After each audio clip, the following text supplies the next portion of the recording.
Hi, and my name is Kieran. I'm from Woodruff School, which is in Lyme Regis, and in February 2013, 16 students from years 9 to 12 came together to learn recording, research and interviewing skills so that we could record stories with older people from the town about their memories of growing up and working in Lyme Regis.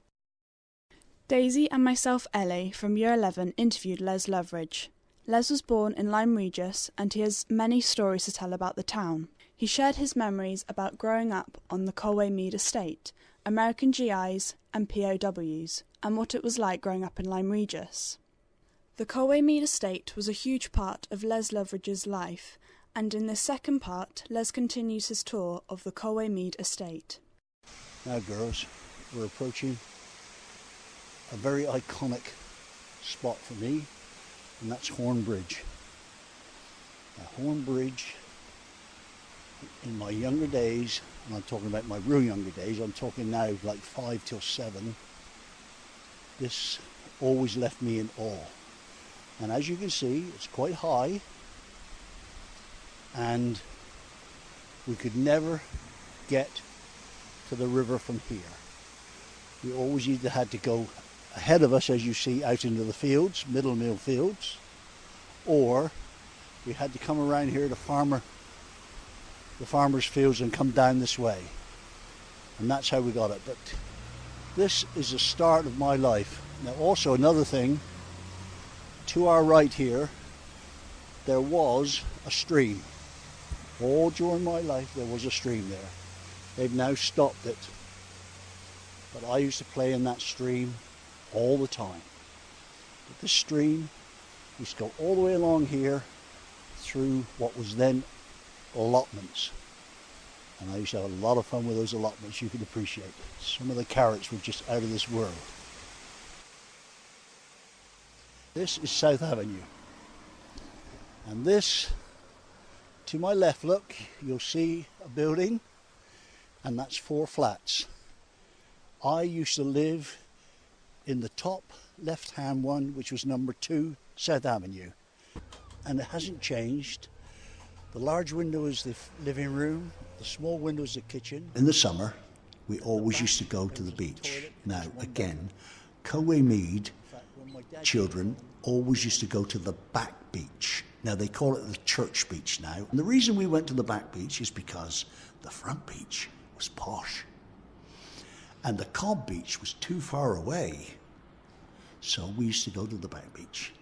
And there was one particular space, I'm not sure if it's still there now, where there was once a tide went out, it left a pool of water in the middle of the rocks. The rocks were all flat, you could walk on them, and we used to call it Horse Pond. Now, I don't know why it was called Horse. In fact, if I say it right, it was Hoss Pond, not Horse Pond, Hoss Pond, because that's how the locals said it. And of course, the other thing was, it was Back Beach was between 2 jetties that are no longer there, and it was safe. But this was always our beach, ours being Colway Mead people. Also, we used to play in the fields and woods surrounding Colway Mead, which in those days were untouched almost. The farmer allowed us to do it. You see, there was this, because we had nothing, everybody allowed us something. And that's the difference between then and now. And as I say, we had a freedom that I'm sure you guys don't get now. Now we're going to walk along South Avenue, and I'm not going to point out each house. I suppose if I'm honest, there's 1 or 2 I don't remember, but most of them I remember. But I'll just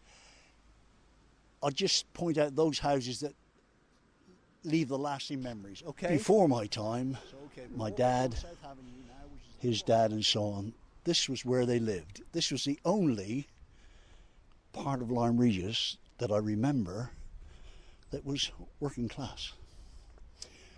Now we're going past now number 6, which again was a Loveridge. No relation, but nevertheless a Loveridge, and it's not here now, but at one time this used to be a beautiful garden, and in the middle of it was a stone castle. And I used to love that stone castle. And I don't know where Mr. Timmer, his nickname was, Timmer Loveridge. I don't know where he got it from.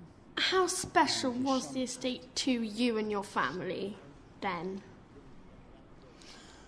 Colway Mead was utopia to me.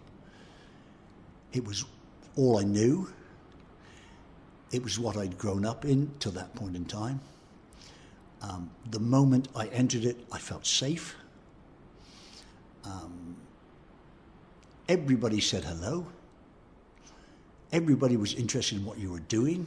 That's possibly hard for you guys to understand, but it was, as I say, it was home. I think that's it. You were home. And if you heard a certain person talking, you knew exactly who that was because you'd heard us talk so many times before. And you felt so safe and secure as a child. There's no other place like it. Right back to number 2 South Avenue. So there you are. I've given you a thumbnail sketch of the estate I was born in, grew up in, and learnt in. Well, hopefully now, when I last talked to you, ladies, I told you that Colway Mead to me was utopia, and it was safe. I don't know the true meaning of the word utopia, but as far as I'm concerned, Colway Mead was utopia to Les Loveridge.